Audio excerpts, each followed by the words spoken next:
Super impromptu live again. Hopefully, I'm not double living this thing. Let me just double check because I tend to do that and it's never a good thing. Let me just check something out here. Okay, yeah, we're good to go. So, impromptu live. Obviously, the title's a joke, guys. Chill out. It's not a big deal. So, before anybody freaks out at the title, um, don't be upset about it. Couldn't think of a title, and that's the way we're gonna go for this impromptu weekly stream. Um, but we are going to talk a little bit about the iPhone 17 Pro Max.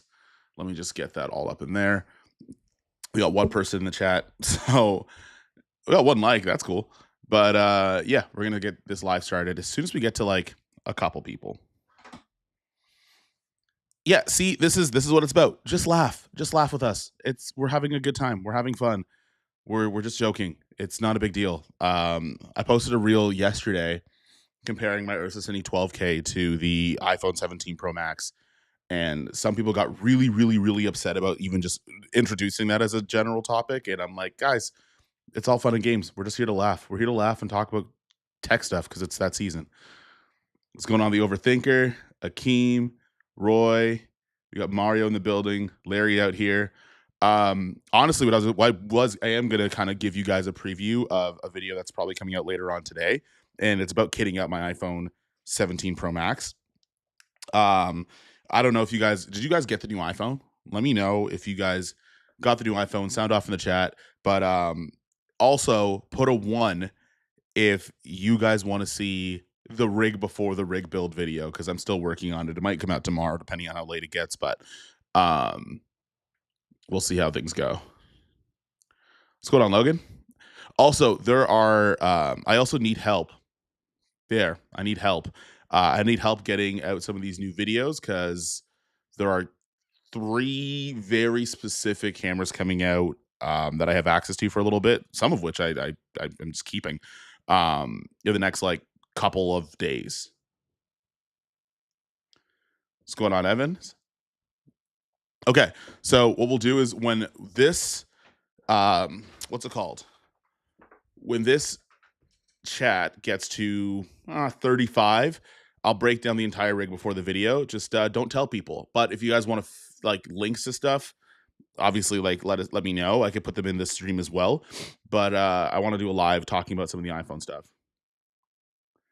Roy, you need an editor. I need to get better at editing. I think I'm okay editing now because I've kind of taken a step back from some of the client work that I'm doing.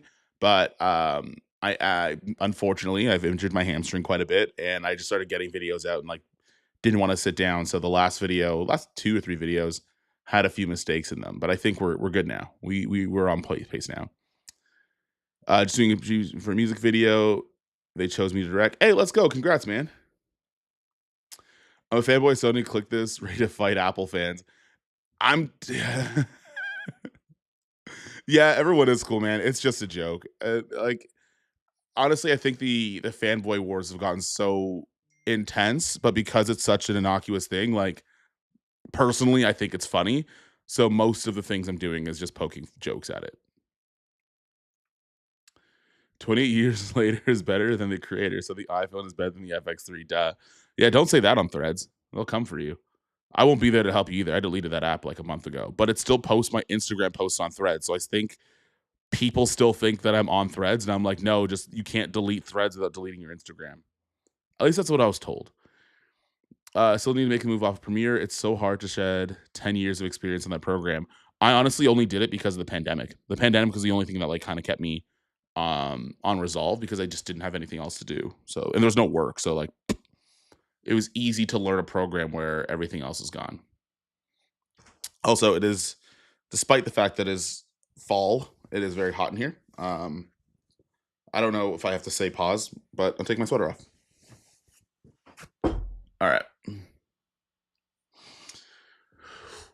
Okay, we are one person away before I spoil my own video.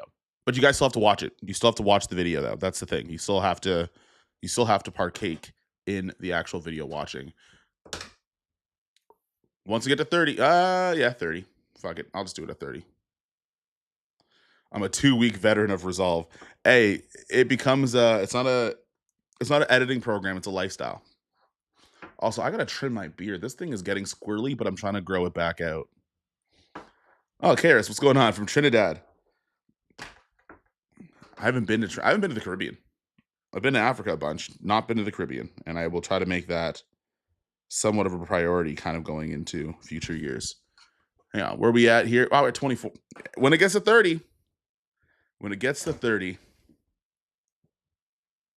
and 23 years on Premiere, yeah, it's a shift, man. But it's a good shift. It's a really good shift. Yeah, I just picked up the FX3 Killer. It's a Blackmagic Micro 4K G2. I've heard a lot of people really, really like that camera. I've never used one myself, but anytime I do anything on like the Ursa, I get asked a frig ton. Of whether or not I've tried the Ursa Cine or the Ursa Micro G2 or the Ursa Mini G2, and I've never used it. Come to the Dominican Republic. Let me figure that out. I'm gonna figure that out. What lenses iPhone? The iPhone has lenses in their camera, and I don't understand the question. 5 people. As soon as it gets to 30, we'll ruin the video. Also, we got to talk about. I need some help because there are some cameras coming into the house that are very exciting, but I have so many things going on in the background, and I only have such a short time with them that I want to try to like make the most value-driven stuff possible with them. Because a lot of these cameras are not for me; they're for you guys. I think not as many people are here because they don't like the title of this video. You know what? Let me change the title up. Let me just. Can I even do that? Can I edit this?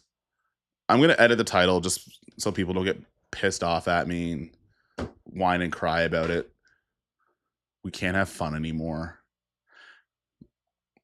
Oh, it's cool, but it's only studio work I picked up for a podcast. Yeah, it makes sense. Keep it. Keep what? Oh, keep the title?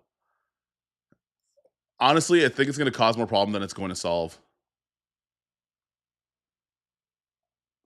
To get cinematic effect, what? Hang on, let me get into it, bro. Ash, chill out. It hasn't happened yet. Chill out. Hang on a second. The real title.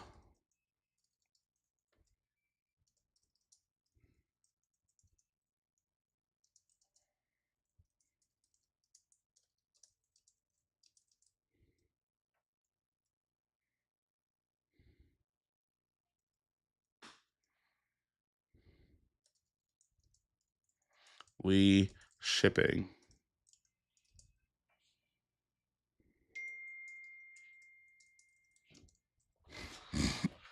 Yeah, there we go. I could put the Pyxis 12K is finally shipping. Some people are disliking. Okay, we got 30. We're at 30. All right. So video that's going to come out today or tomorrow is going to be. Some people got really, really mad at that title because there are far more dislikes. Anyways, basically, hello, hi, goodbye. So basically, I've been using the iPhone 17 Pro Max for the last little bit, and I decided I was going to spend an embarrassing amount of money on accessories to try to get it kitted out. And here's a bunch of things that I ended up purchasing. Some things are just for cosmetic purposes, but then some things are also for functionality. Now, one of the things I got was I got this little green case. I had another case before, and I had this guy, but this one was a little bit too transparent for me. I wanted to get like a more of a Master Chief like Ninja Turtle. Let me see if it'll focus here. Wanted to get more of like a Master Chief Ninja Turtle style, but I needed a solid color, so I got one of these guys. So like, it looks stupid. You guys have probably seen this meme before, but this looks like Master Chief's helmet from Halo. Let me just put that in front of here. So that looks like the Master Chief Halo thing. Now, one of the things I think people were complaining about as well is that it scratches really easy, and I don't know if it scratches a lens is that easy, but when I put this in my pocket, my keys are oftentimes in the same pocket, or if I have like a coin and spare change or whatever the case might be, and it scratches up the lenses. That's happened on my other phone, so I decided to actually get like lens covers on this. I did a side by side to see if the quality degrades a little bit with putting these lens covers, and literally, if you look at it, like it's the same. Like you couldn't distinguish whether or not that was a lens cover, or just the lens itself, and the quality keeps up, so it actually works out pretty well. And then I just have like a matte finished screen protector, which I have to reinstall because there was like one little bubble on it, and I took it off trying to reinstall it, and then realized I screwed it up. So like this is kind of like the base of what my phone's going to look like. And then one of the things I think people have been talked about a lot is a ProRes RAW, and it looks really friggin' good. Like that reel I posted against the Ursa Cine 12K. If you guys haven't guessed what it is, it's maybe the one you think and maybe the one you don't. But ProRes RAW, you need an external SSD. So I got one of these guys. So this is like a Lexar SSD. Just gonna put that up here. And it has a little hub to it, because one of the issues with this is that you can just use this bottom part here and have like a right angled USB-C to USB-C, but you can't connect anything like audio devices or charge your phone. But this hub that you can connect to, it has a little charger port. We went out of focus here. But this guy has a little USB, and there's a charger port onto here. And then I just kind of snap it at the bottom. Really tiny footprint. And now I could shoot open gate, whatever, ProRes RAW. Hang on a second. Focus. I won't do it, but it's focusing on my eye, and it's locked. I've set it to lock onto my eye, and there we go. That's a really tiny footprint to shoot open gate ProRes RAW. This is probably the most expensive part of this kit, because I think this is like a couple $100. But yeah, that's if you want to shoot like ProRes RAW, you have one of these guys. Now, I think where my problem is, this ND filter works really well, but because it's not form fitted to the back of the phone, like if I do this, it gives you like this weird, look at that. Like it doesn't really sit flush on there. It still works perfectly fine, but it doesn't sit flush. So like light leaks will get in. And then if I try to put it over top, like if I really try to fix it on there, which is almost impossible. It's really freaking tough. Like even if you get this kind of flush onto here on the 13 millimeter, you could see the end of the ND filter on the camera, which defeats the whole purpose. So I'm mixed feelings about that, but it's the only option we have until some of the other ND filter cases come out and stuff like that too. And then we also have, speaking of audio, this guy, because you could use this hub. If you have like the DJI mic minis or anything else with the USB-C, like that will get your audio all the way on. In a second. Yeah, like that gets your audio all the way on, and you don't have to worry about anything. So that way, if you do want to capture content, maybe it's in your house, you don't need NDs, you could use pretty much like this is a really tiny footprint to do that with, which is way better than like putting up rigs and cages and all the other stuff that's unnecessary. So there's that. And then I also got a tripod. Got a little iPhone tripod, and has a little remote if I want to take photos or I'm away from the camera. And that's going to be a kind of nice setup. So there are some videos that I think I'm going to just do on the iPhone 17 Pro Max, just because I like it. It's easier. And also the footage looks really good. But I wanted to kind of build it out, because if I could fit everything except for the tripod in this little tiny bag. And then if I forget my camera, I could just leave that in my car or my backpack or something. All right, let's go to chat. I hope that answered your question, Ash. You say just kidding. I did say just kidding, but you know, some people take things seriously even if you're telling me kidding. Keep the title, only Sony fanboys are butthurt. I'm not going to say it, but you did. Yo, what up? What's going on, Matthew? One more. Hit like. Yeah, let's go. I need a Pyxis 12K like a hole in the head. I'll probably get one. Honestly, I was just talking to like the guy, like I usually hire freelancers for some of the campaigns that I work on, and I just got a call like an hour and a half ago about one. And I think what I'm going to do is, with this new retainer contract, that whether or not I re-signed it, I still don't know if that was a good decision or not, but I re-signed it. It's a good amount of money, and so is this other campaign too. But I'm going to start hiring at other people and building an SOP around using my Ursas. And then if I have to travel somewhere, I'm probably just going to take the Pyxis, or if it's like a small shoot or something where like it's not I don't need all of that, I'm just going to bring the Pyxis 12 with me. But right now, the next couple months, I'm like training my guys on like the Ursa 12Ks, and that way, if I can't make it to something, they could just grab it from rental and go.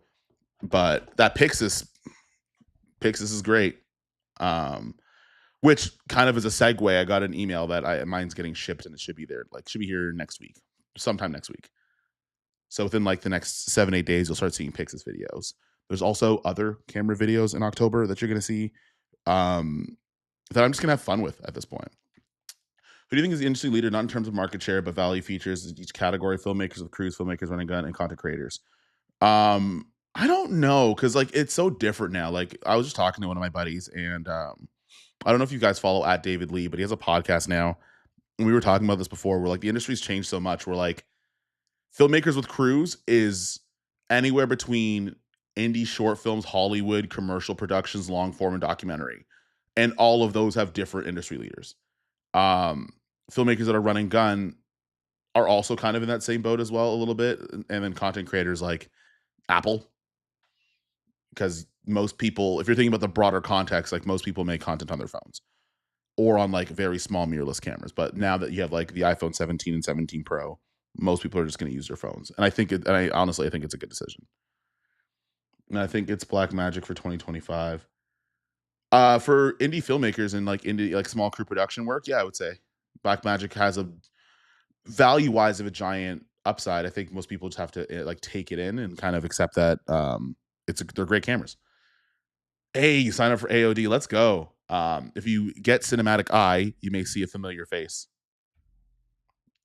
Let's not forget we can shoot OpenGate with any phone using the Blackmagic app. Can you? Because I did not see that on my iPhone 16 Pro Max. Apple says manufacturing is streamlining to save the environment, but I watched last 2 weeks separate trucks deliver a watch an empty box to send to the older one. Wait, hang on. Was it 2 weeks deliver watch? Yeah, I mean, everyone's gonna say they're gonna try to save the environment. I don't know too much about that. Mo makes good cases with NDs. Yes, they do. They just have the Corey. They haven't come out yet. I pre-ordered the one they came out with because I think there was a weird time where like the iPhone hadn't released yet, but everyone leaked what the iPhone looked like case companies. And Moment had theirs, and I pre-ordered it. So I don't know when it comes in, but I did pre-order it. Pyxis 12K looks nice, but no H.265 options. RAW is a ton of storage. 10 minutes should not be taking 128 gigabytes. Just shoot at a lower compression, a lower resolution. You could get them really low. And also, it gives you the program that's free that you can use to transcode all the footage. So you can get the Pyxis to get down pretty low. It's still higher, it's still RAW, but you can get it pretty low. With the iPhone getting so good, where do you see the industry going? Everywhere. I don't think there's going to be industry that's going to die. I think it's just spreading out. I think everybody thinks everything is like a linear one way of doing things. But like Netflix and YouTube television have two of the highest view counts, and YouTube television, technically speaking, or literally speaking, has more viewerships than people on Netflix. And then you still have Hollywood productions, and then you still have commercial productions, then you still have independent documentaries that end up in any which way. The iPhones are getting really good, but I don't think an iPhone is going to be inserted in all of those places in a more significant way than traditional cruising cameras are. I don't think that's ever going to happen. Mostly because you have to compartmentalize using a phone to phone call and do all the other stuff. And dedicated cameras obviously have technology dedicated to it. I do think there's going to be more creators that are going to feel less barriers. And I think that's a good thing because the platform by which people are making content on is a gigantic portion of people's attention. And I think despite the fact that some of us don't maybe like content or don't necessarily see it as real work or whatever, there's a ton of eyeballs on it, right? And the tools are getting easier to make stuff on there. It's not that bad. I would recommend using 4K, 6K. 12K I think is only, yeah. I would say the same thing. Like I just did a job like a couple days ago and I just used the 4K and it looked great. And the file sizes were a lot smaller. Last time I saw you on stream, you're thinking about moving to USA. So that means the last time you saw me on stream was a very long time ago because I'm staying my ass right here in Canada. Less people get gun violence to us here, so it's safer. Can I pick your brain? I guess so. The benefit of using a polarized while shooting outside. I'm doing high profile shoot. I currently use a matte box, but clarity seems off. Well, I think one of the things is understanding what a polarize. Is that mine or yours? Okay. With a polarizer, like it's to take out reflections. So take out reflections helps take out glare and skin tone. So I think that's what you would use it for. So if you're on a high profile shoot and you see those, like use the tool for what it's for. I wouldn't necessarily develop any sort of blanket statements over the scaling of a shoot and what it's going to do for you. I think just use the tool for what it is. Sony peaked in high school. The A7S III, FX3, FX6 sensor is a high school quarterback that hasn't moved on in 4 years while everyone else has gone to college and improved himself. That's a take. I tend to kind of agree with it in a lot of ways. I will, except for the FX6. I think the FX6 doesn't have a close market competitor outside of like, I think the C400, which I would have just said, well, they're $2,500 apart, so that's probably why. But now they're $1,500 apart, which in that world isn't that big of a difference, to be honest. But also the RF mount is closed. So if the C400 had an open mount, I would probably be in that boat for the FX6. But the A7S III, the FX3, I think they're cameras that are just good enough. That anything more than that is kind of a luxury. But also the things that have come out recently have been way cheaper. So Blackmagic intended face only auto track, implemented face only auto tracker like those in 596. Be big mark is yes. They are working on that, and I think one of the problems why they haven't put it in the Pyxis yet is because they were working on the Pyxis 12K. That was at least like the answer I got when I asked about it. Is that there's only so many people working on the cameras. Um, yeah, there's only so many people working on their team. So trying to get the autofocus out was tested on a sensor that's kind of been out and a body that's already been out a little bit, and then move it into the Pyxis at a later date, right? But it's like the same thing with like the Komodo when it came out had autofocus, but it was in beta, and other cameras kind of had to warm up to it a little bit before, and iterations of autofocus happen. Same kind of deal. Hopefully, it's a quicker turnaround because I think you can only get like half decent autofocus out of the Reds now, which is 4 years later.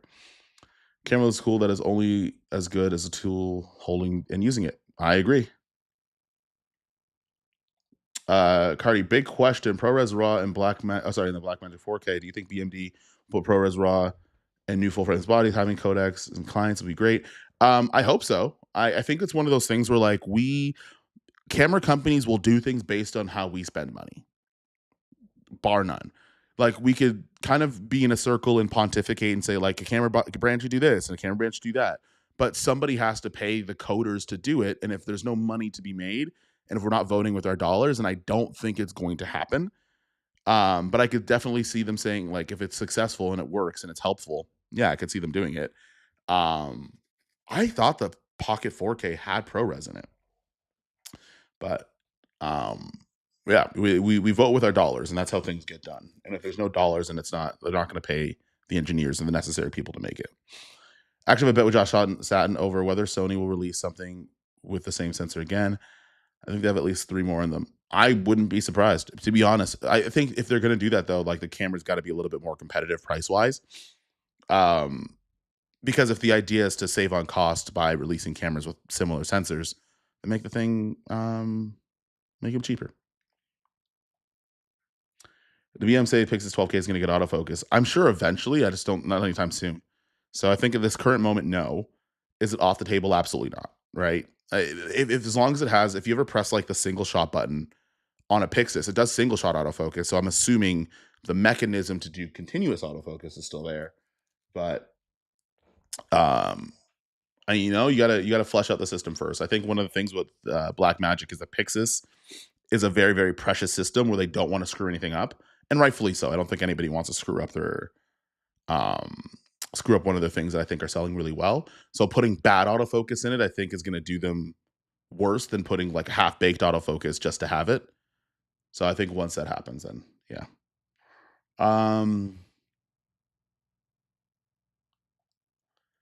Ricky Record Cousin used a handy cam to film his first audition movie. iPhone 17 will be a game changer for rookies.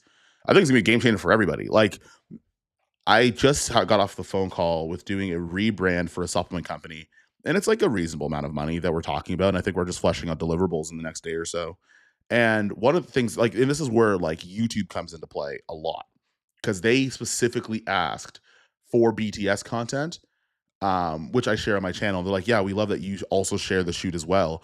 And I'm like, oh, well, I'm gonna charge for that. Like, that's a line item now. So being able to use something that like the iPhone 17 Pro Max, I think when you're in good lighting, looks pretty much like, it reminds me a lot of like, what I've used at APS-C cameras when I started off, which looked really good. And then you also have the ability to like grade it however you want to, and you're shooting in 10-bit and stuff. So one of the things I want to reiterate is that this isn't going to replace a camera, but I think for rookies and professionals, I think it's a really great thing. Can't wait for VidStex Pro Fusion so I can try out the Nikon ZR. I will actually, ironically enough, I will be with Sony. Hang on one second.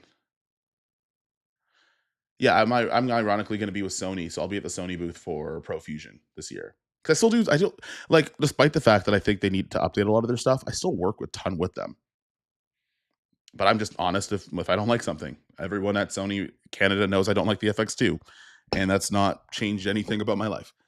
Torn between getting the Pyxis 12K and the Ursa 12K. What's your take? My take is leverage, like write a list of your use case and then just watch as much information about both of them and then check off boxes. And whichever one checks off the most, that's the one you buy. Pocket 4K has ProRes now. Okay, that makes sense. Yeah, I was gonna say, I'm like, I thought it always had ProRes, but it's ProRes RAW that it has now. Panasonic engineers aren't here, Karis. It may at best it's Sean, and I don't think Sean's gonna be here this time of day, man. Komodo X Z mount has a pretty decent autofocus. Yeah, that's what I've heard. Could already release a prosumer camera without cannibalizing their high-end camera sales for cheapening the brand. I feel like they could put everybody else. I don't think they can. I think they're gonna have to. No, they have to learn a whole new engineering language, and they have to spend millions of dollars in R&D for a new body that actually fits that bill. So maybe they can have a good camera with really great color, but someone has to engineer the autofocus algorithm. Somebody has to like engineer the body itself, temperatures and stuff like that. Like everything has to be like remanufactured into a smaller body. And that is not only going to take a really, really long time, but it's probably still going to be pretty expensive. Like it'll be expensive enough that the features that it's going to have aren't going to make a lot of sense versus what's out already. I guess you could do that too. I'm surprised Apple let Resolve get ProRes RAW, but didn't get B-RAW support for Final Cut Pro. Yeah, I don't. Maybe they're different teams or different companies. Like maybe Final Cut Pro is owned by Apple, but like it's a different company. Kind of like how like Sony makes semiconductors or sensors for other companies, but like Sony Electronics and Sony's semiconductor company are like two separate companies. They're just owned. They just have the same parents. What do you think of the news? Nikon patent titled "Image Sensor Details Pixel Articulation" could allow the same chip to function both as a global shutter and a rolling shutter sensor. Um, my thoughts are I am not technologically savvy enough to understand what that fully means.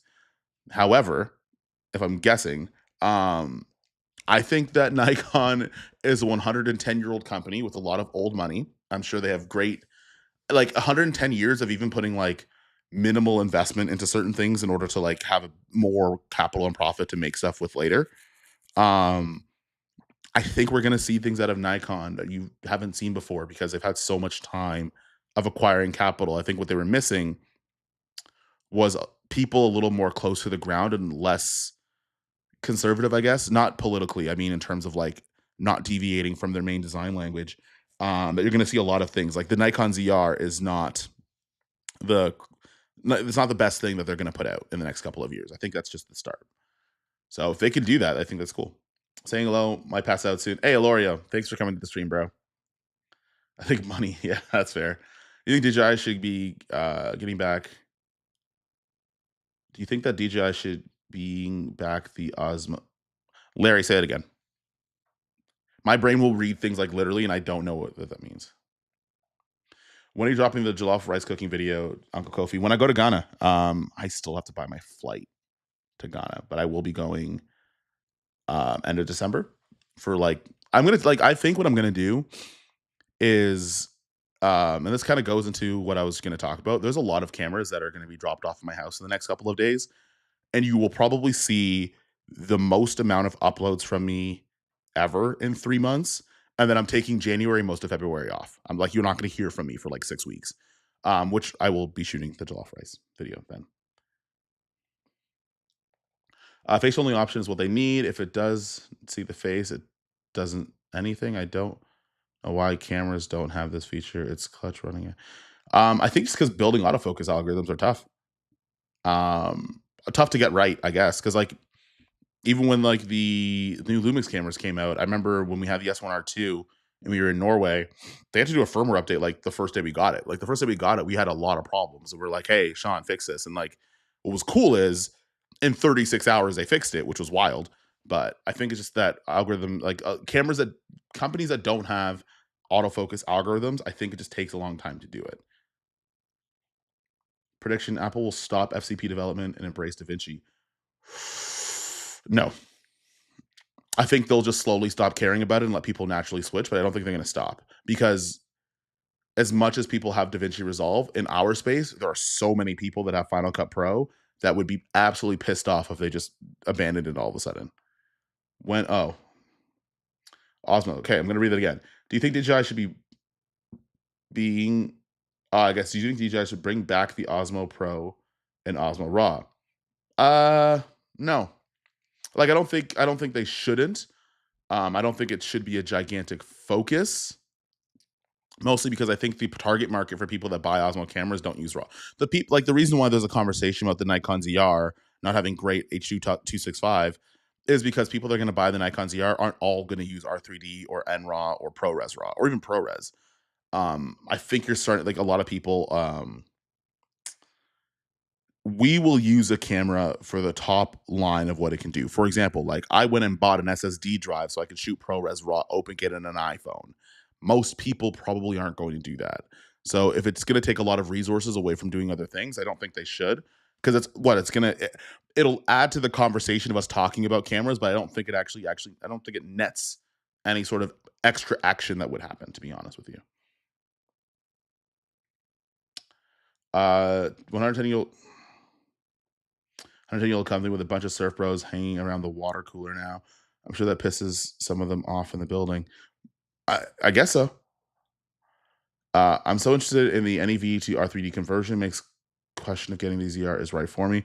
I still think the ZR, despite the fact that even if you can do that conversion, because like, mind you got to do that for what every single file. I don't want to. I don't want to have to convert my files from NEV to NRAW every single time I want NRAW or anything single time I want R3D.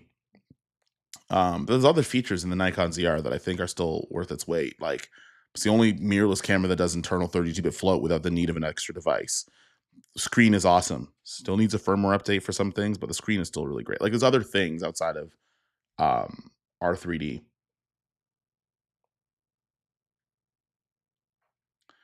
Yeah, okay, that makes more sense in terms of the question. I don't think so.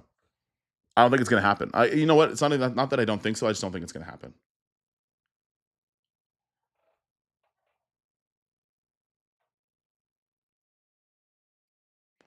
We need multi-camera raw codec jollof. I might do it. Niger. Stop caring. They stopped a while ago. We'll see Apple buy Ari image. How good the packaging would be. I don't know how much I'm allowed to say, but it's not going to be Apple buying Ari. If anyone's to buy it. Have we talked about Sony raising the prices again? The FX3 at $4,300 is crazy. We haven't talked about the FX3 being raised in price again. But this is, and I mean, I'm just gonna say it. Dispelling the whole FX3 killer thing, and I think the reason why that conversation even exists is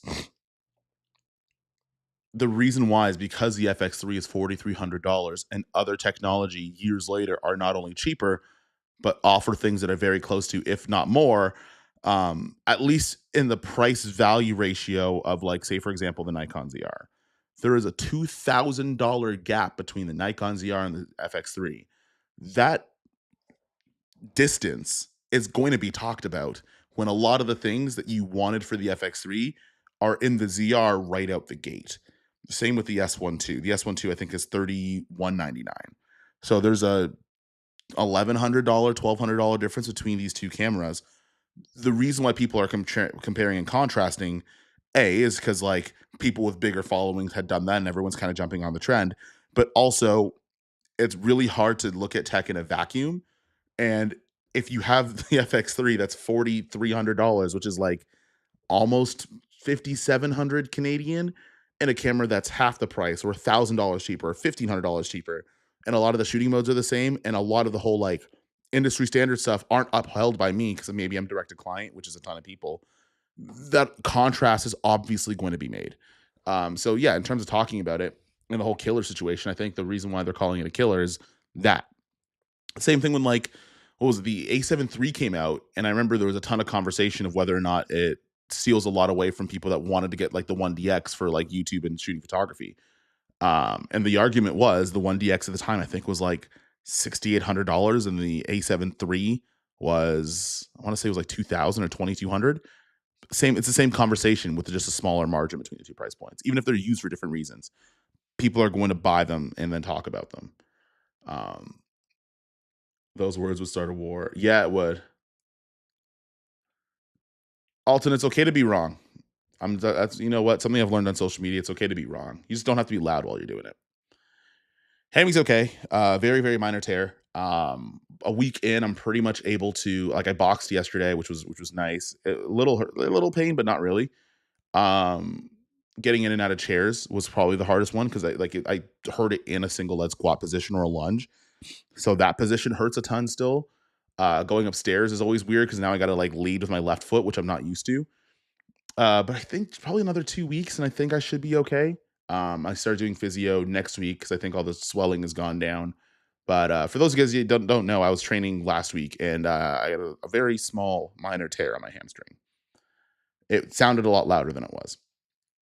Who's shipping it? I need one. I think everyone is going to start shipping it starting next week. But I know there are units for the Pyxis 12K in the United States very, very soon. So a lot of you guys that pre-ordered are probably going to get yours soon. What's going on, Ike? I think FCP will be geared towards content creators instead of competing with Adobe DaVinci Resolve before the Apple just lets it go. Yeah, I don't think they're not going to dissolve it, man.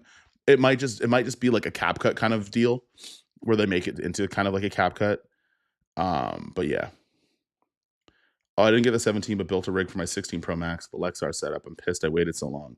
I didn't know it existed till like 4 days ago. And then I texted Tobin and I'm like, hey, if you put an SSD on here, like, what's the way about going about this? And he sent me it, and I was like, okay, I'm set. SSD recording updates for Nikon rumors. I don't know if the port itself has the capability of doing it. I hope it does, but I'm not too sure. Let's be clear, the FX3 isn't where it is because of value. It's brand loyalty, and that says a lot. Yeah, I mean, when you have contracts between two different sports leagues that are the biggest in the world, and also your pictures division, you could see it a lot of times. That's not to say that the camera is bad. It's just like it's easier to market a camera where you can control where it shows up. But also at the same time, it's 5 years old. Like, the tech is going to be better. I think the problem, or like the conversation is, yes, tech has advanced, which I guess in a way makes it a not fair argument, but also the tech that it's being compared to is in every situation more expensive to the thing that's being currently offered. That's the conundrum. Usually when there's a tech advancement, things around it get cheaper, and this one hasn't. Right. So that's why that killer conversation. And the killer things is just a word, man. Like, people getting mad about it is insane to me, but it's just same thing happened with it. This isn't the first time that conversations happen with two cameras. Unfortunately, the E-mount is still unbeatable for most people. FX3, FX30 have the most lens options. S1 II, S1 II, anything with Canon can't compete in lens mount. Yeah, but I don't want to be rinsed out up to $2,000 for it. That's like, I think that's the argument people are making.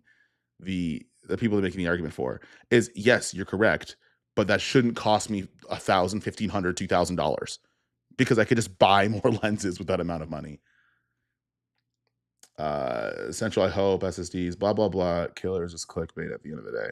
Yeah, and as long as you present your case, it's not really clickbait, because usually bait is a falsehood, right? If I put a worm on a hook and I throw it as bait, the idea is that the fish doesn't get to eat the worm because the fish will be dead when I pull it out of the water and I eat it.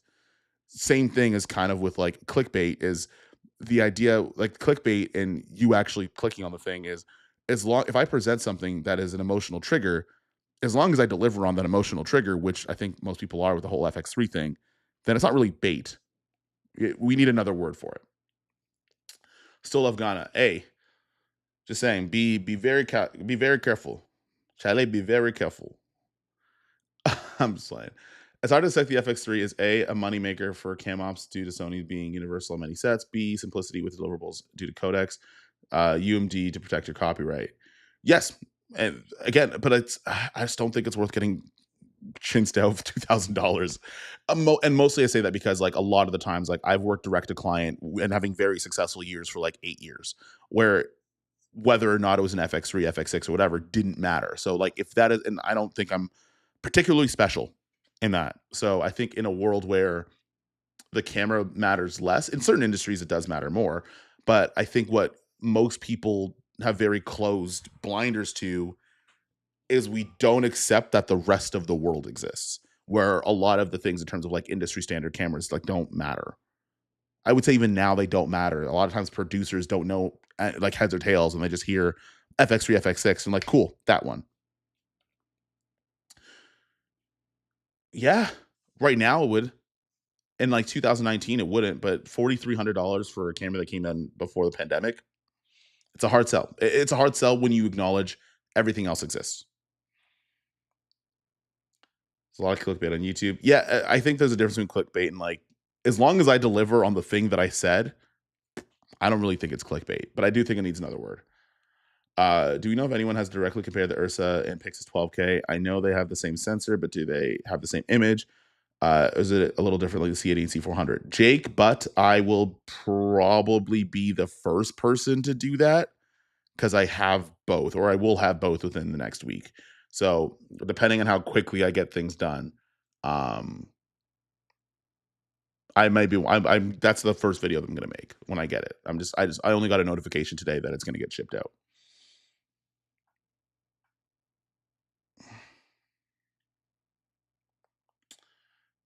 Where am I? Yeah. Not because of resolution, because of the noise descaling, 4K delivery, Sony sensor is ugly low, down low.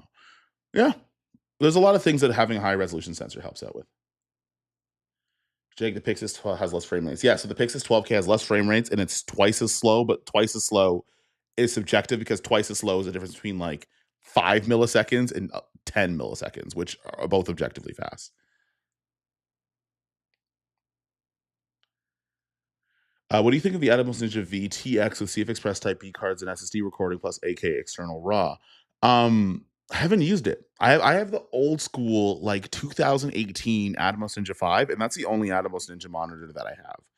So again, I think this like for Sony users, I think that's really cool because the only way you're going to get ProRes RAW is going to be externally. I think for everybody else, like everyone has internal RAW, like the S1 series, the Nikon Z6 III, ZR, Reds, Black Magics, like everybody has internal RAW now except for Sony. So if you're on a Sony system, that might be useful. Marvado, he almost got me grounded. Yeah, you can't be watching Ike's channel and have children or your wife in the room. That's a fact. And that's why the industry, real world, doesn't respect YouTubers. They can not respect them all they want, but the viewership on YouTube's the same as Netflix, if not higher. And there's also more money to be made. So, like, if you don't want to respect me, that's all fine. I could take that disrespect and I could cash that into a check and feed my family with it. So, but also to the same point, like real world and real filmmakers, I talk to a lot of them. Most of them do respect YouTubers, to be fair. I just worked on a documentary with somebody 2 days ago. I worked with a DP a little while ago as well. Most of them actually do have a lot of respect for YouTubers. I think it's just a very loud minority of people that don't. And some people, I think that their line of work is the entire universe, right? But it's not. And again, in a platform that has more viewership than most things on television, the tools that are going to be used for them don't have industry standards. So some of these conversations are a thing, but also then we can't respect news headlines or anything else because everybody across the board will use a title to invoke you to watch or read the thing. That's not a new thing on YouTube, to be honest with you. Might accuse me of delivering emotional triggers. That's between you and the Lord. What do you think the Viltrox? I what I think about them is I need them because I think you need for is it Viltrox or Tilta? But one of them I think you need the eye data compatible lenses, and I have the Vespa 2, so I'm very curious. FX3 data tech wise is still incredibly reliable and renders beautiful image if you know what you're doing. That being said, Sony better get their act together. Yeah, no one's saying that. Like, I'm not saying the camera's bad. I'm just saying that there's other cameras that are cheaper that have more or that have the same things or more, and the price constantly increasing is kind of counterculture to how we want things to go. Um, because if I shouldn't want to have to climb up a $4,300 ladder for something that what we all can acknowledge is that other cameras are going to be able to do the same thing at cheaper or half the price. If you already have one, then if you already have an FX3 or 30 and somebody's talking about a S12 or a ZR or whatever, like, you don't have to jump face first into it because you're already happy with what you have. It's like, imagine being married and then getting upset at dating video, like, at Pop the Balloon. It's like, you're already married. What do you already have? You're already good. There's no need to be upset at the commentary of the dating market when you're already in a relationship legally forever. I don't know if you're legally in a relationship forever with Sony, but you know what I mean. I shoot Lumix L mount. Some clients request Sony, so I have FX30 as a backup. In this case, that's necessary. Weird clients associate Sony with 4K video. Mark is NYC. It's Sony versus Ari here. Yeah, and that when for that you charge them to do so, and if you don't have a Sony camera, you rent it, and then you make your money. But again, like this, it very much depends because I've worked in many situations where they didn't care. Like I've had clients where I pulled up with a Ursa 12, like the Pyxis even, and they're like, "Yeah, okay, do your thing," and I got paid the same as if I worked on a Sony job. So again, there's video production is a very expansive world, and I think for a long time an industry didn't know, like doesn't know what else is out there, and when you don't understand something you just kind of put it as less than. I mean, we're paying $7,000 for the Red Komodo X, but no full frame. Sony isn't very far off. There's more cameras than a Red Komodo X though. Um, just got mine at the Z mount. Well, I regret going. Whoa, hang on a second. Lewis, I can't tell you that. I think that's up to you and what you're shooting, and I think you're the only one that can answer that, Lewis. Speaking of YouTube, have you seen what's going on with Freddie Wong? I don't know who Freddie Wong is. Who's Freddie Wong? I mean,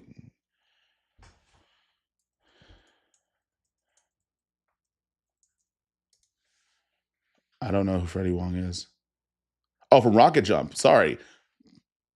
No. What happened? The current price of the FX3 is just Sony doing what Sony does, tax their customers because of their name, same as Apple does. Yeah, and the conversation here, Ike, is that yes, that is happening, and I think we're okay to talk about it, especially if it's not a positive thing, because taxing their consumers because of their name isn't what we want. Like, we don't like when Leica does it. We don't like when Apple does it. And clearly, we don't like it when Sony does it either, which is where the killer conversation comes from. We're going around in circles here. Got rid of a bunch of Canon gear, looking for the FX6 and some Sony glass for doc YouTube personal projects, and hold a B cam until next year. Looking at the FX3, 2, or FX8. Fair plan? You're asking about cameras that don't exist, so I don't know. What are your thoughts about the Nisi Vespa 2s versus Nisi Athenas? I think they look a lot alike. If I'm going to be honest with you, like I have the Vespa 2 versus Vespa 1s coming out on Monday, I think, Monday or Tuesday. And I feel like the Vespa 2s are closer to the Arls than the Vespa 2s are closer to the Vespa 1s. But then because it has a cleaner look to it, but the Nisis are like very, very clinical and very, very sharp. So if you're looking for like a clinical sharp lens, the Vespa 2s are definitely cleaner and cooler. Um, I think they'll be close. I think for most people, I don't think you'll tell the difference between the two. Something's only worth what someone's fanatical or stupid enough to pay. Facts. Some brands just hope that their fans will pay any price. Also facts. Hasselblad's at $13,000. I'm surprised Viltrox was the first one to crack that. My money was on DJI. Hang on a second. I wouldn't sleep on DJI. They will do things where they like people will come out with stuff first and they'll just sit in the back corner and like be like, okay, cool. And I'll get an email in like a random month in the spring and they'll be like, hey, we have this thing coming out. And yeah, we did everything everybody else did, but better and faster. So I wouldn't sleep on DJI. Also, like with this tech stuff, like especially things like autofocusing systems, I don't think you have to be first. I think you just have to be better. APC, most of the hate I've seen are people who worked in quote unquote Hollywood style or quote unquote old school live production that had unions, district jobs versus hybrid jobs, and the specialization only hurts them. APC, I was just on a podcast a couple days ago, and that is a conversation that I don't think a lot of people are ready to have just yet. I don't think a lot of people are ready to have the conversation around the idea that making videos on platforms had a very finite amount of locations where you would see them for a long time, which was television or the big screen. Now it's your cell phone, it's your iPad, it's your computer screen on multiple different platforms, which means that this is more expansive, which means all of the conversations from tech, tools, processes, price points, everything is very, very open. And I said this a while, this is like the last thing I said before I deleted my Threads app, but my thing was that if you go into, say, something like YouTube, coming from the traditional world and expecting to make an immediate impact, that mentality will absolutely destroy you. And I think it's destroyed enough people that instead of looking internally, there's an idea of like, well, let me poo poo on the things that I don't understand or maybe I'm not as good at. And that happens very commonly. And I think it's a conversation I think we ought to have more of. I just don't know if both sides are ready to have that conversation in an open and honest way. Hey, Mac, you're not late. You're exactly right on time every time, especially when we drop in a super chat. Uncle Mac Chaudhry with the $19 super chat. Don't apologize for being late, man. I'm always here. I will be here to like maybe like 2 o'clock Eastern time. Hype to see the Pyxis 12K compares to the Ursa 12K. Have been on shoots with the Ursa 12K and 17K now, and they're beasts. So if it's an entry path, that's amazing for filmmakers. Yeah, man. Like if you put autofocus in the Pyxis 12K, that is effectively, in a lot of ways, kind of what the effect of the FX6 was without, and I mean, you have to get ND filters, but there's a lot of upside with that guy. And I think, again, when you have more indie productions going on, um, a lot of things on YouTube now are getting like some of the things that like I am doing right now are sponsored by companies to work on things that I feel like working on. That's going to be more commonplace, and I think those tools are going to not have a standard. Oh, he's back on YouTube. Okay, yeah. So I saw the return video. Okay, thanks. Sorry, when you said that, like you made it sound like I thought like someone died. Mostly because I follow Asmongold sometimes, and his dad passed away. So when you said that, I was like, oh god. Can't wait for the Pyxis 12K. I can finally upgrade to a camera I want with CF Express Type B cards being an option. Yes, and double at that. I just hope they figure out the relay recording because I know on the Ursa 12K it's weird because it strips the files in a RAID 0 to both cards, and you don't know that when you do it. So it's rough. Finding the most of our live streaming or live tape, don't care what brand you're using. If you're using PTZ Pro camcorder or Sony Canon camera, yeah, it makes sense. Also, APC, I got to watch your Seattle thing. I didn't get to watch it yesterday. I had a bunch of stuff I had to do. Kobe doesn't even know Juntao. No, I don't. For as much as I'm on YouTube, I'm not really versed. Just popped in, stoked for you. Hey, thank you, man. Viltrock's Nexus Focus looks pretty insane for Sony. It does. I'm waiting for Tilted to come out with theirs too. I've been trying to bug them for the last little bit. Which wireless mic do you recommend? DJI Rode mic. I don't have the DJI mic 3. I was not on that campaign by choice. So I don't know. I've never used either one, so I couldn't tell you, and I don't feel comfortable telling you because I don't know. I remember the A7 III was selling for $2,000 like for 5 solid years after it came out. I think it dropped to $1,799 after the A7 IV came out. Sony don't give a shit. Yes, they don't. I think people that have to spend the money do though. YouTube biggest challenge at the moment is the AI slop videos they're a cancer. YouTube's cracking down on that actually a lot. They like in some of the new updates they had. I think we mentioned this in a previous stream. Is YouTube has something called what's called like AI likeness checker. So like if people are making like AI slop videos of other people's faces, YouTube will recognize that face and you could copyright strike them just like anything else. Or you could at least get them off the channel. So I think YouTube is making a bid to get rid of some of that. It's just that the rate of reproduction is so fast, right? So YouTube would almost have to like employ its own AI to get rid of AI, which I don't know how do you do that when people are just using like, say for example, I'm doing like a history channel and I use Nano Banana to get like a photo of like Abraham Lincoln riding a dragon because it helps land a joke that I'm making. I don't know how you differentiate that from somebody making like a full video, or like how do you create a GPT where it like will figure out how much information is AI. I don't know how they're going to do that. So, oh, it was Juntao from Rush Hour. That's such a weird callback, Mario. Um, yeah. Hey, when you're get re-uploaded to random TikTok accounts without crediting you. Yeah, I found out someone like reposted all of my TikTok or all my videos on TikTok, and I was like, "You're getting reported," and it was weird.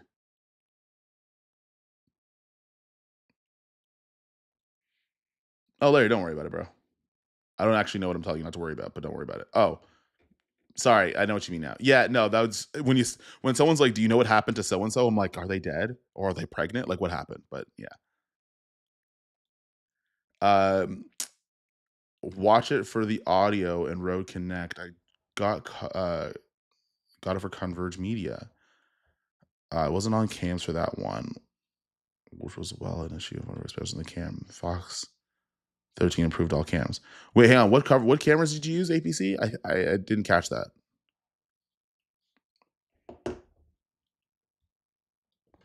Have you used a DJI Focus Pro on your Ursa at all? I have not. I will this weekend.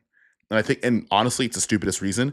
I don't have a way of getting the lidar module on like on rod clamps with a little hot shoe or cold shoe to put the lidar thingy on. I just don't have that. Everything else is fine. I can hook connect it to everything else. I just haven't used like I haven't bought that piece yet. So what's something coming up that you're stoked about shooting and why? I'm actually still doing two documentaries. Two of my boxer friends have very interesting stories. You'll see parts of it because some of it is funded by other brands to shoot the thing. But I got to put the videos for like the lens videos before the doc is finished. This is just a timing issue, and also just like I'm slow at making this documentary. But there's two of them. I got a call about 40 minutes for a commercial campaign for a supplement company, and we're just figuring out deliverables, and um, hopefully we can land on a good deliverable to price ratio. I think we're pretty much going to get a good rate for it, which will be cool. And then I just resigned a retainer for a lot of money yesterday. So my whole like I'm not going to do client work thing, yeah, that got thrown out the window. And it's mostly because like I have time, and I'm trying to develop. I'm developing something where like if I can't make it to a shoot, like I have guys that I've trained anyway, so I could just send them when I don't feel like it. So those are the things I'm excited about. Ladder thingy is a technical term. Absolutely, it is. I'm not going to call it anything else. I keeps that real. I don't remember. I don't remember half of the technical names on stuff. I just hope that you guys know what I mean when I'm referring to it. Things looking optimistic with some realistic thoughts about the future of filmmaking again. Yeah, it's just going to end up like here's the thing. A lot of video production is just going to end up in different places. Like prior to starting YouTube, like one of my jobs, I literally was an operator, and I guess like if you want to call it a DP for another YouTube channel that had like a million subscribers, and I was getting paid like pretty friggin' good. I was getting paid like pretty much like agency rates on a regular basis for doing that. And the idea that that person on YouTube had the ability to pay me to do that for like 2 years, man. And the thing is, if you keep looking down on YouTube, like some of these YouTubers might be your future employer. That's actually a really realistic situation, to be honest with you. In your experience, is the autofocus on the DJI Focus Pro reliable? I see some videos on YouTube where it looks like it's spot on, and others where it looks like it's always hunting. Very much depends on your use case, man. That's not a. It's unfortunately that's not a thing I can make a blanket statement on because it's going to be very different depending on what you're doing. Um, so in my experience using it on other cameras, I think it's been great, but I could see how like you're using lidar and it was the first version of it, so I would say like for maybe most people, depending what you're doing, it's going to be fine. And then there's some people where it's not the right tool. I'm using an ITZY. These are lidar thingy rod clamps are good. I think the tilt system looks better. I haven't tried either. I got to pick those up. Action City Master 4K is on sale on B&H. Just saying. But is the M7 Pro because now that has a monitor that could run Android OS, which is really cool. Yeah, AI demonetizing thing is going to be hard to manage. Imagine they don't want to pay you because you use audio or background in your video and they use it for YouTube's advantage. Yeah, I'm sure it's going to be some sort of like weird background thing. Like they just added AI themselves, so I'm sure what they're doing is they're cutting out competitors. But like uh, a lot of that AI slop stuff or stuff like if you don't watch it, that'll stop showing it to you. Like for example, like I just refreshed my feed right now. Um, most of my stuff isn't even like camera YouTube, to be honest with you. It's a lot of like Marvel zombies, and I make a lot of this stuff. So I think it's just, like the algorithm's going to give you what you're interested in. I'm looking forward to getting my projects and voice out there. Yeah, man, same. My thing is like I realize that I can't do things very, very quickly. Like if I'm like, I'm gonna get a month to do this, I'm like, it'll probably take you 2 or 3, and just acknowledging that. Which AOD training do you recommend for someone who's just starting off in filmmaking, know little about film or documentaries? Just do module 1 and 2 if you're just starting.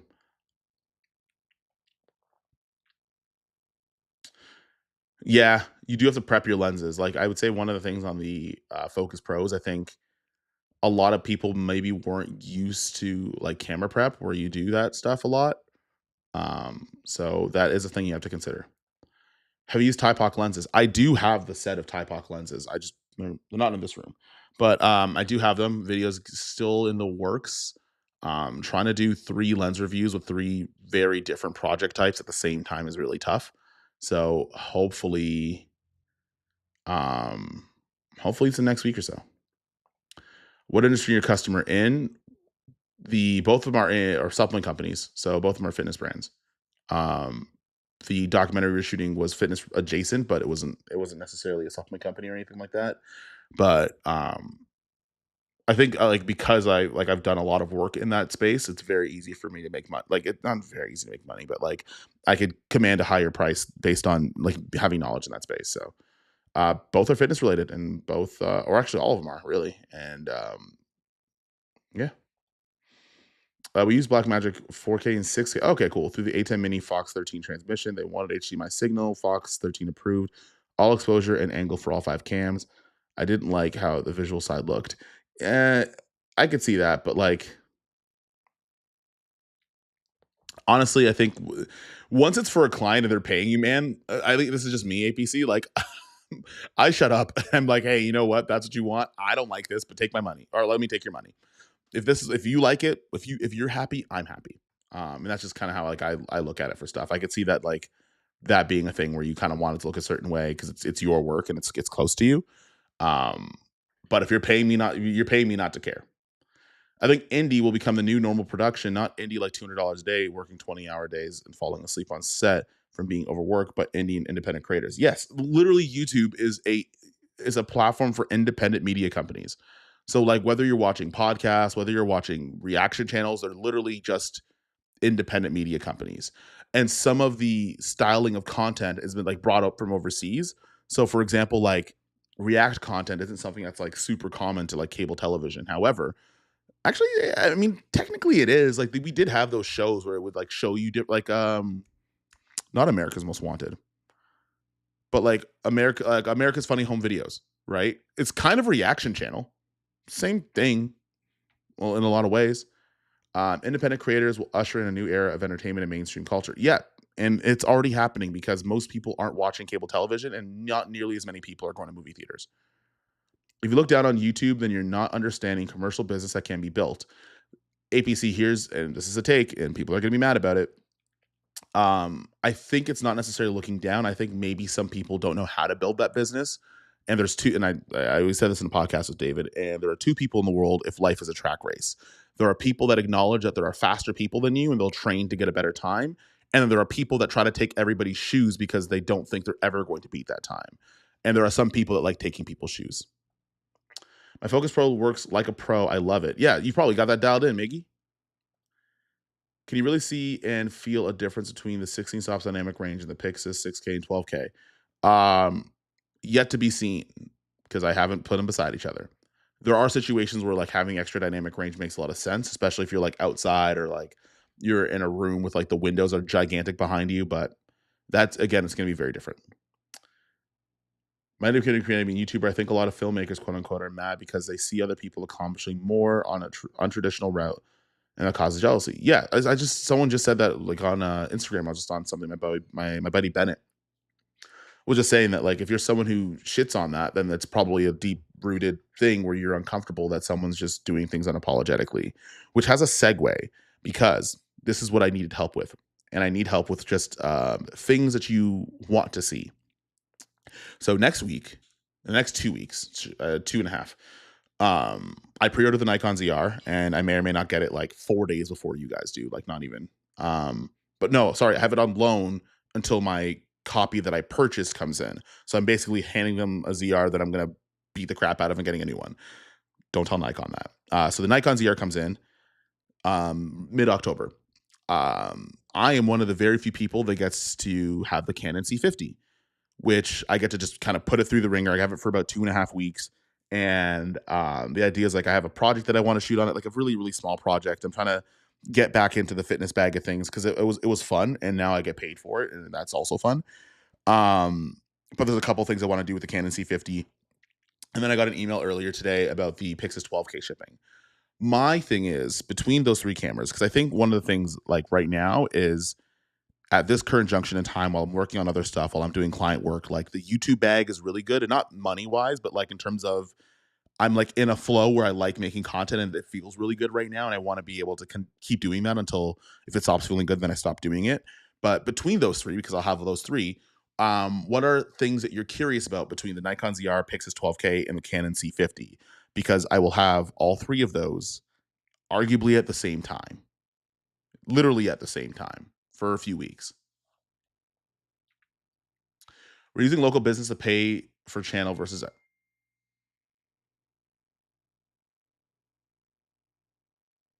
okay. We're using local business to pay for a channel stream versus ad revenue, 15 to 30-second placements for money and money per video based on the viewer video. That sounds like brand deals with less steps. And that is exactly what's going to also like YouTube's going to add dynamic ads. So even if you have a very successful channel that's entertaining, you can sell the spots, which is how television worked. That's like when you watch TV and maybe you're watching like season 1 of a TV show and season 2 came out and new ads came on. They knew the viewership of the previous season, and then they just sold ad spots to another company, which helped them fund the company. Um, oh, I had to do. Speaking of which, I had to do a video for Ceremonic, but because I tore my hamstring, and that's not going to happen till Sunday. Uh, hey man, when I tried to post on IG, I had a hard time choosing what to publish. Any recommendations? Hi from Chile. What do you mean if you had a what do you mean? What, I explain that one. Explain that one. I don't know what that means. If you're meeting a cinematographer trying to build out a lens kit and there was a budget of $7,000, what would you recommend? I would recommend watch as many lens reviews as you possibly can, find out what style matches what you do, and then look at those lenses. I can't. There's no such thing as a everyone should buy like this lens when you're starting out or this camera when you're starting out. A lot of it things because everything's so good, personal taste.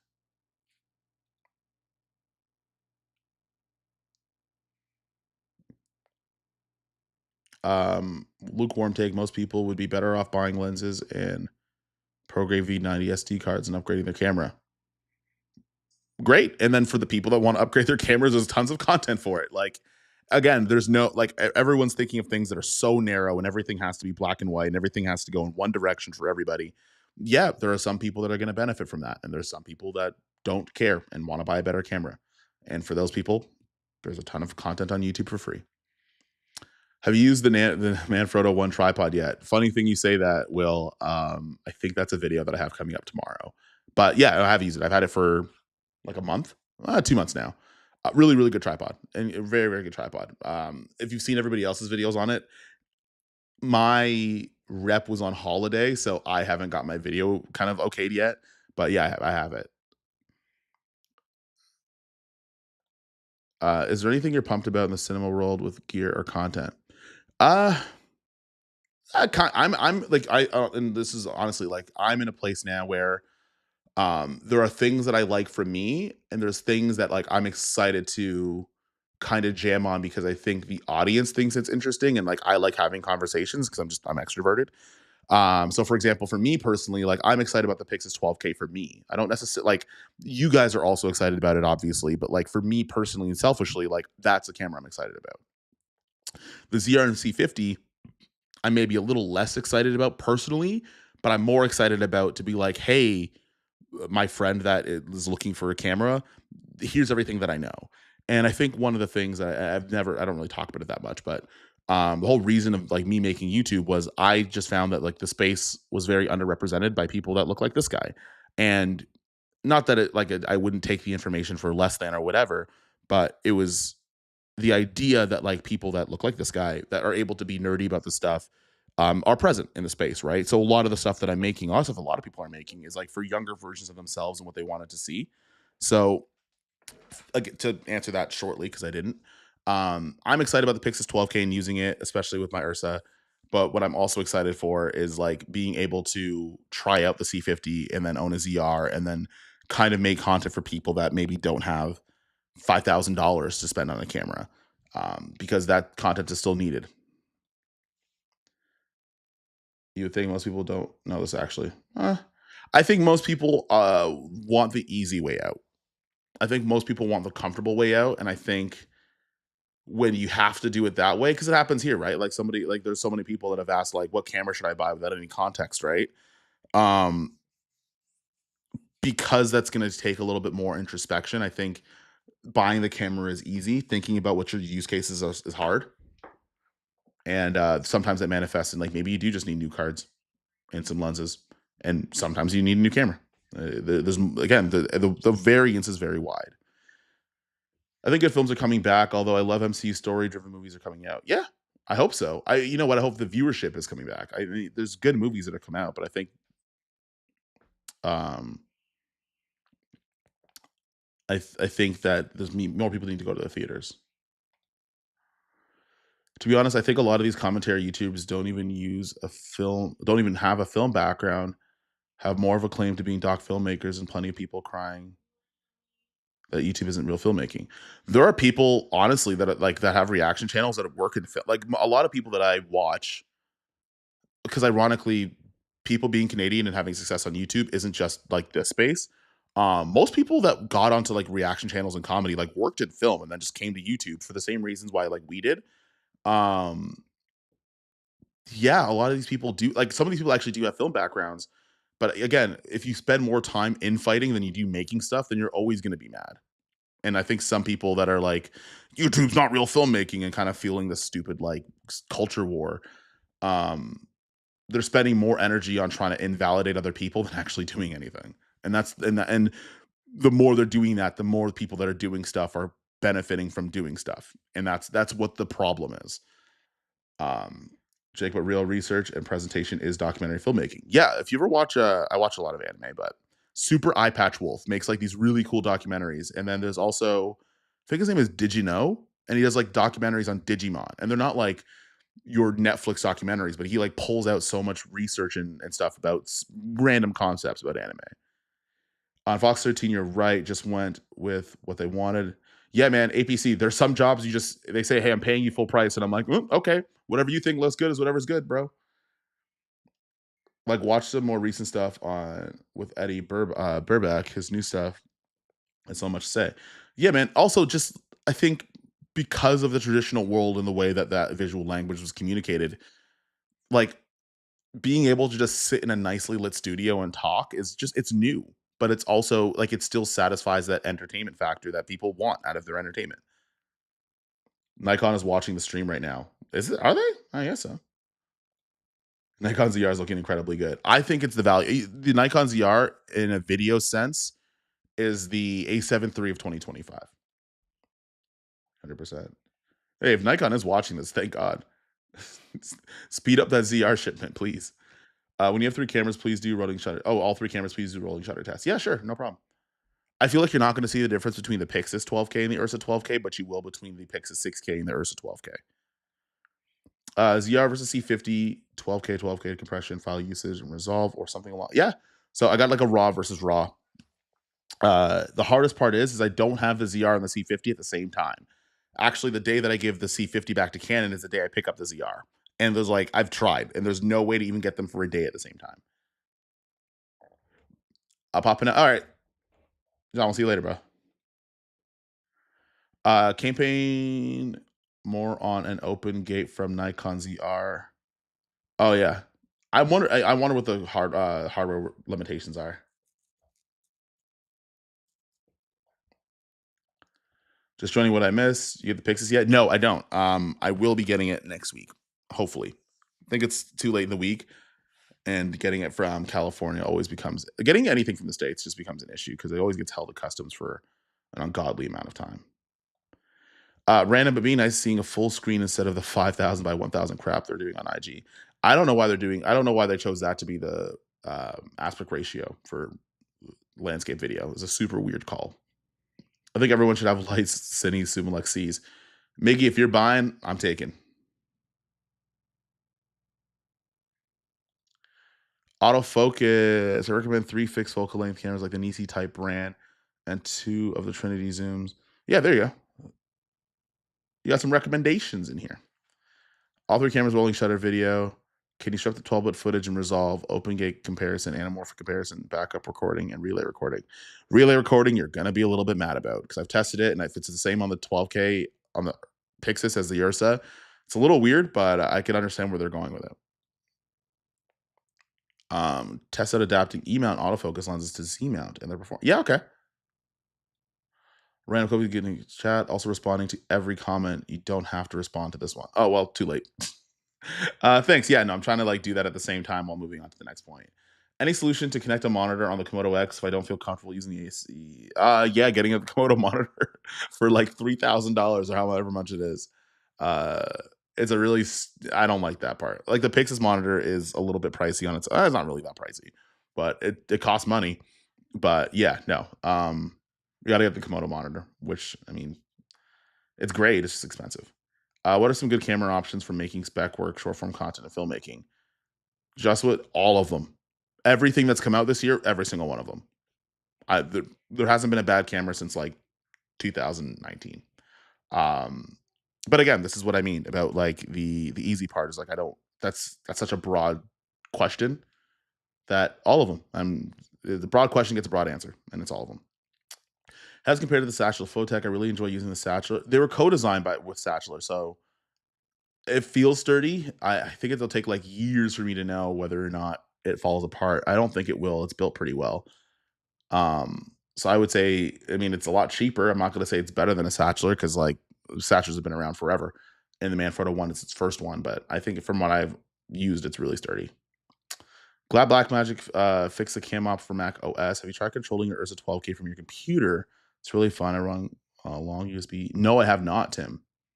I don't have jobs where I have to do that though. I don't really have a job where I've had to like run a USB to my computer and control the camera from there. First time buyer asked what camera should I buy? I recommend the FX2 R5C2 being true hyper is useful. You can do that. I think one of the things is though is like I would really anybody that's going to ask like what camera I should buy for insert very broad statement is I need specific use cases. Because I just had somebody just talk to me a second ago saying like, "Hey, I bought an R5 and it just doesn't do what I need it to do, but it was recommended to me." And I'm like, "Well, yeah, like, did you tell them what you need it for?" And the answer was no. So sometimes you can get bit in the butt by doing that. Hey, Mac and Central, you guys don't miss it. You guys don't miss a stream. The reason I still watch YouTube is for the community, not because everyone is in a big market and is still making really good things. Every market has talented people and great stories. Yeah, 100%. I like the community aspect of YouTube, and I think people build community over 3 things, and it's going to be people, places, and things. I travel a bunch, and then I bring my things when I travel, so it kind of hits 2. I don't think I'm that interesting a person, nor do I feel like gossiping. So people's not a really thing that I do. And most people like build around those things. A lot of people don't build around like there's not a lot of times there's communities around like tutorial content, which is why like it might have high views, but then like once you got the tutorial, well, what if I learned what I need to learn? I'm not going to come back. Oh, you guys are just having a whole long time in there. 2 and don't have the Z6 III anymore. I would love to see the difference between the ZR and the Z6 III noise with the firmware update because I think they had a firmware update after the whole like shadow noise thing. But I got a buddy who has a Z6 III, and with the new collab feature, one of the things I want to do is some of these comparisons. I'm just going to do with other people whose channels are like that's like their camera they use a lot. I'm late to the party. What's the latest on the Pyxis 12K shipping status in the US? I saw vendors saying November, but someone said one source use distribution said they got. Yeah, I've heard like I got an email for like the next couple weeks, or at least next week. I don't really know. I don't think I'm not allowed to say it. I don't really know. But I think you're going to start to see people getting shipping anywhere between like first, middle of second, like early second week of October, kind of onwards. I would assume. I don't know how it's going on for everybody else. but I know it is on its way. That's what across the board I've heard from all over the place, that it's making its way into the US and Canada.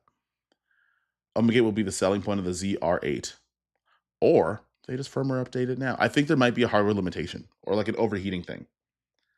And for what I understand about camera manufacturer engineering, and like they want to make sure things are perfect, because engineers, like, they want to make sure they make good stuff. But also, like, after the whole S9 debacle where people were really mad about the record limits, if you had to put an open gate with a record limit on the ZR, do you run that risk of having that same negative press? So like, if we didn't raise hell over the S9 having a record limit to prevent it from overheating shooting open gate, maybe we would have had open gate on the Nikon ZR. That's also like that's not a real thing. I just made that up. Yeah, especially others traveling for work. We're renting out some specialty lenses for this short. It should be fun.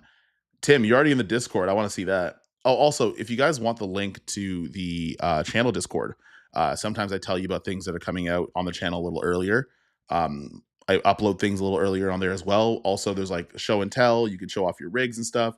I'm trying to build a community, I guess, a little bit off of YouTube.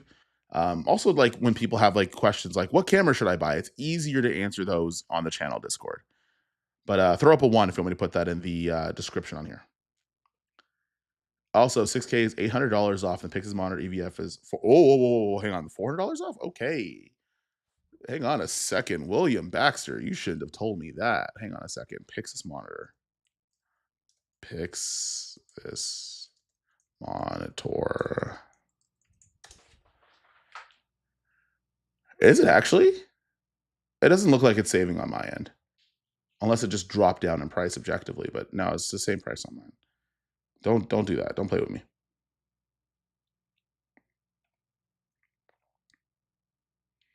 I don't think so. But also, I don't know. I think what'll happen is, like, it'll probably take a little bit of time before we start seeing every camera look like FX3s. So maybe, but I doubt it. Also, camera development's like 4 years long, right? So the C50 realistically probably started development in like 2021. And that's what we got now. Using the Atmos Ninja for 12-bit ProRes capture in the FX6, does that footage lend itself to water option color grading, or did you find Cineon was good enough? It is good enough. The 12-bit obviously gives you a little more flexibility, but it's been a thing where, like, is the data rates and doing all the external stuff worth it? I just save it for special occasions, or if I have to send it off to somebody who uses ProRes RAW. But I didn't use it, like, when I've had my FX6 for a couple years. Like, I maybe have only used it like 10 to 12 times. So I have not. I've heard a lot about Petzval lenses though. Considering a camera saddlebag when I get the Pyxis 12K, I think the camera's airflow should still be all right. The Pyxis 12K I've yet to see. On my Ursa 12K though, when using the Cine saddle, when it covered the bottom of it, it caused overheating. It didn't turn off, it just gave me an overheating warning. I can't wait for the C50 review. Have one on pre-order the moment I drop. Let me know if I need to cancel. I don't think you'll need to cancel, man. I think if you're already in the RF system, man, I think you're gonna be super happy. I can't tell you guys the videos I have for it though, because I only have a short amount of time with it, and I have a couple of things I already have to do and shoot. So I'm gonna try to, like, put the C50 in while I can do that, as long as I figure out how to use it properly. So I always got the C50 first impressions, and I go all the way to the Canon office. Like, I'm going to the Canon office and stuff, and doing it there, and kind of going through it there. I'm also going to do a little bit of a comparison to the FX3, but that's its own dedicated video. Condor Blue's the only company that's made the C50 build, so I'm going to do a C50 rig build. I got it. My buddy has an R5C, and I think it was a big question about people asking about, like, what are the differences between the R5C and the C50. So I'll do that with him. And then I have the C50 FX3 S12 that we'll be doing comparison. Also, I have a C50 for photography because it still has a 32 megapixel sensor. So I kind of just want to do like a photo dump of getting photos on the C50. And then I have like a final review after having it for I think it's like 3 weeks. And then 10 things Canon did great with the C50, and then 10 things they didn't do so great. Harry Samad, Aspera, Lumiere, Cine lenses. No, y'all are really calling out some lenses I've never heard of before. and I feel like I'm missing out. Also, I'm gonna be gone in like 15 minutes. Okay, hang on a second. Yeah, so I'll put it in the chat. I'll put it in the description.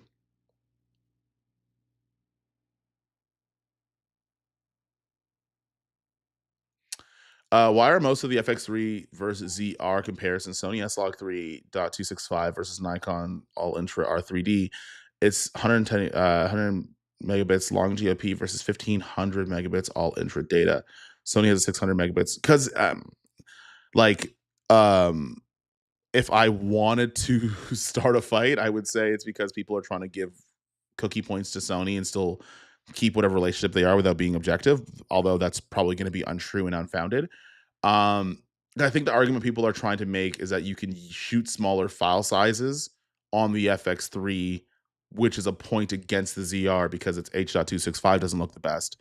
However, like one of the selling, like it's a weird handicap to comparison to make because that's like saying I'm faster than Usain Bolt if he runs barefoot.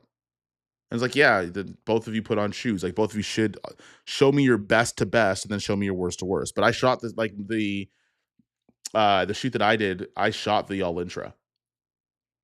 And it still and the ZR still looked way better, in my opinion. But I don't know what the whole like long golf comparing it to, but yeah. Yes, it does if you're pushing color grading. Really bad camera work. Hang on 1 second. Who? I don't know where Michael is or what he said. I missed it. Julian, I'm good, man. Hamstrings healing up. I started doing physio like next week. Hopefully, I will be back on my BS. I keep seeing high rock stuff, and I'm shooting with a lot of high rocks people nowadays. And now I'm like, if you give me like 16 months, I could probably do a high rocks. I could probably do like a 1-2 high rocks. I don't like running though, but you let me train for a little bit. I could probably do one. What up, James? Just want to say I love you, bro. Keep up the good work. See, real filmmakers like me, like Sydney Daly's over here. Josh, I do have a question for you though. And my question for you is that if you come into contact with a particular cinema camera, and there's a project that you want to shoot, or maybe something that I have in Toronto, we should do them with our respective big cinema cameras that we have access to. I don't want to ruin the surprise for you. I don't know what you've told people yet, but if you come in contact with that camera, I think it's also a long time coming. We've never shot a project together and we've known each other for a while.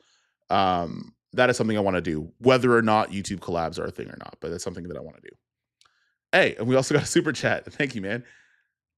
Respects. Thank you. I heard the C50 photo side is limited. Is that true? It doesn't have a mechanical shutter, it has an electronic shutter. So I think the rolling shutter on that's going to be a little tougher. But I bring it to a race. Oh yeah, I forgot. I'm on the racetrack with a couple supercars this week, and it's sunny all week this week. And I think we're trying to mount it to a follow car because a couple of my buddies have access to the track for a couple hours. So that'll be a great way to test out not only the photo capabilities, but also the reason why a lot of people have kind of complained about IBIS on the C50. A lot of people that shoot automotive are like, no, this is great because we don't want IBIS at all. So you see CVP's video on ZR Latitude? Seems like it's behind the popular competing cameras. Thoughts? FX3 and Lumix a better latitude, but the ZR has better IQ thanks to R3D. I did see it. I guess where my point in that is just don't super over or underexpose it. Like part of the whole comparison with these cameras is you're under the assumption that you know how to use the camera. And there are going to be certain things where maybe like you shouldn't be doing them. For example, like if you're going to shoot in like very, very dark low light, one of the things you have to keep in mind is like, okay, cool. How do I work with that situation without trying to like bring up things that are in complete darkness? Because you're not going to get them. For me personally, it's a lot that's really counterintuitive. I wouldn't like, as much as it's good information to know, generally speaking, my first thing would be like, cool, then just expose properly. But yeah, no, I've seen that.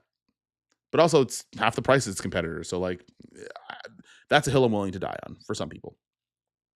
Florence showed the BP to batteries gets 1 hour and 10 minutes. Curious if the battery life will be a disappointment for people.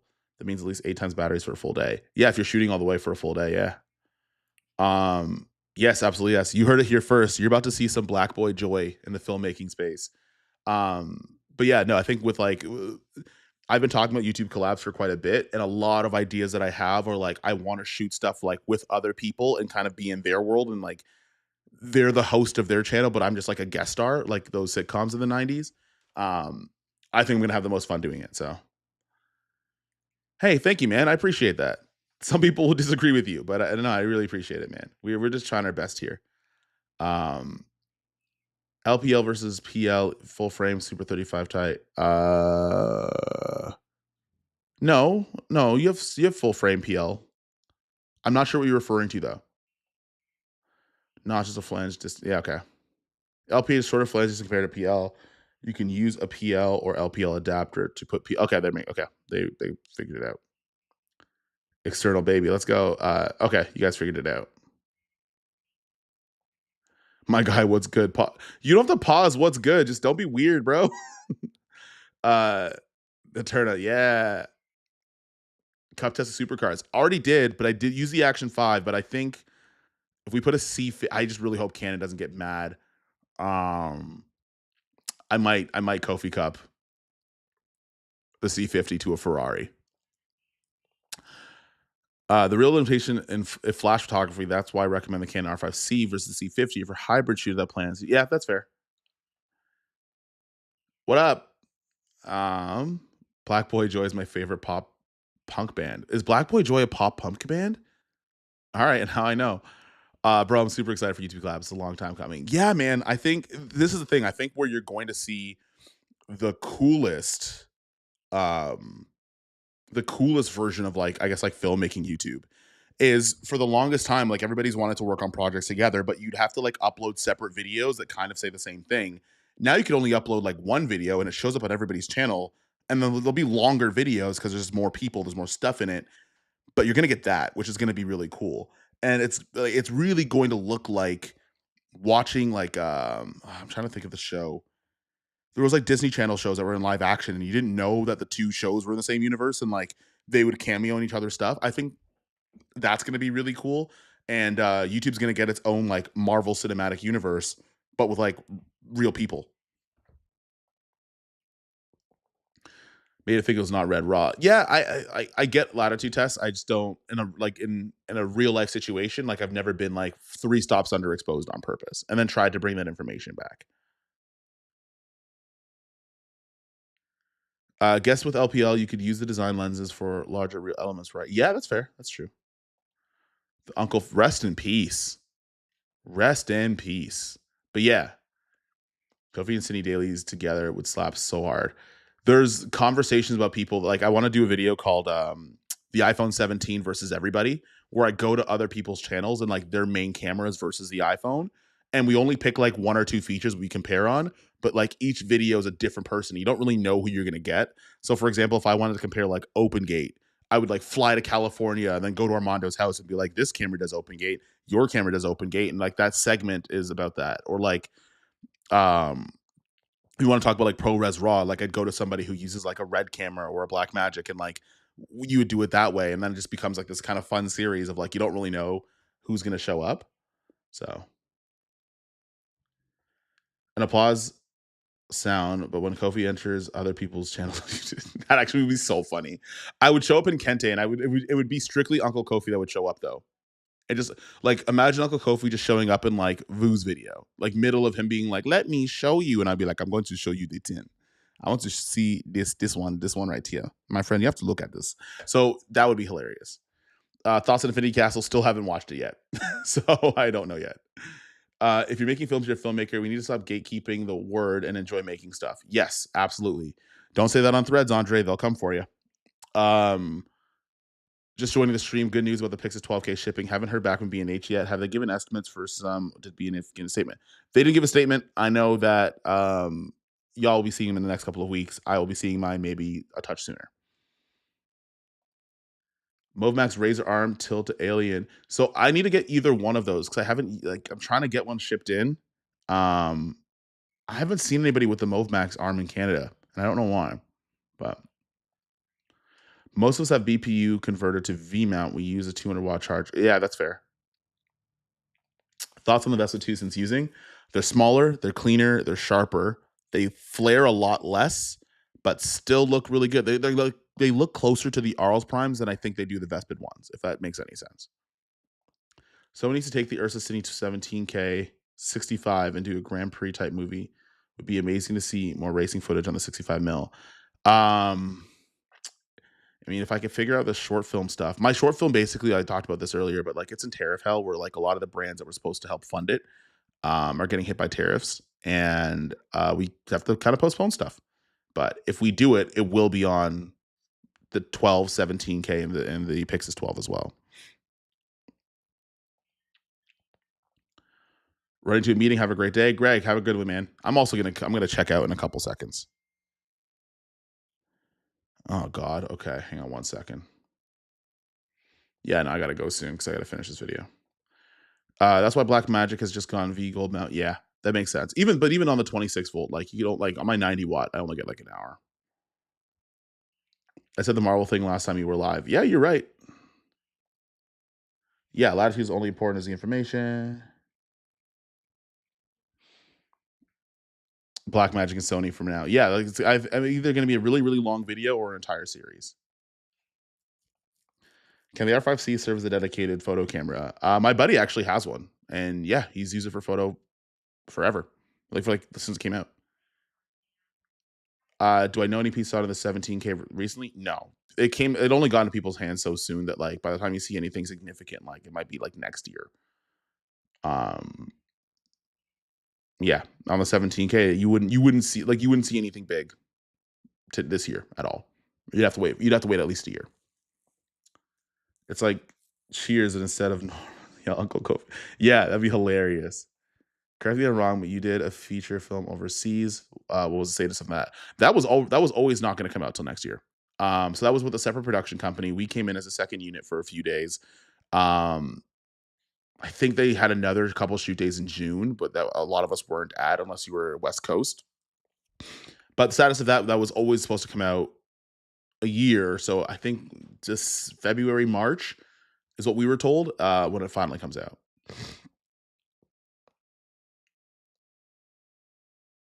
Oh shoot! Do your live with the? I got to make it out to Seattle again. That's not condo, because it was dope going there. Do you see Lumix trade up program? It feels like pointless. Trade program feels kind of pointless. The super low trade-in prices just to make Lumix look less valuable. So being cheap. I have no say over what Lumix does with their money. Aloria, we'll see you later, bud. What up, big dog? Actually, Chris, this is what I was talking about. So, Chris, when I get the ZR, you still got your Z6 III. We gotta do something. Sorry, I was mentioning that before, and then you weren't here, and now you're here. So I've conjured you from the ether. But yeah, we're gonna do something on the ZR Z6 III. Thanks for the update. Yeah, no problem, man. If anyone's gonna buy Black Magic, it should be Lumix, to be honest. I don't think anyone's gonna buy Black Magic. They make a lot of money on things that aren't cameras. Where I don't think anyone's gonna want to put the money up. Like just because even if their cameras don't do very well, like their broadcast tools and DaVinci Resolve do obscenely well. And DaVinci Resolve, the license to DaVinci Resolve in and of itself is an insanely high profit margin. And now that so many people are switching to it, that profit margin only goes up. They're making money, bro. I don't think they're in any sort of financial problems. To see the new Avatar trailer yet? I have seen like the first one. And it looks really cool. I think what I'm gonna try to do though is I'm trying to not watch movie trailers and then just know when they come out so I don't ruin myself. Black Magic is not for sale. They're not for sale. Good night from Australia, Europe. Oh, Austria. I don't know how to have an Austrian accent. I'm sorry. Okay, it's 2:03. I gotta go. I gotta finish this iPhone accessory video, and I also just got an email that I have to do another revision on this Manfrotto video. So thank you guys for the stream. Thank you to Josh and Mac for sending up super chats.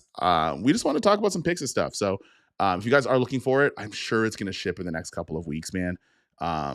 But you know, we'll see how it goes. Black Magic makes cameras for the love of the game. Yeah, you're right. They do. All right, guys. I'll see you guys in the next one. Peace.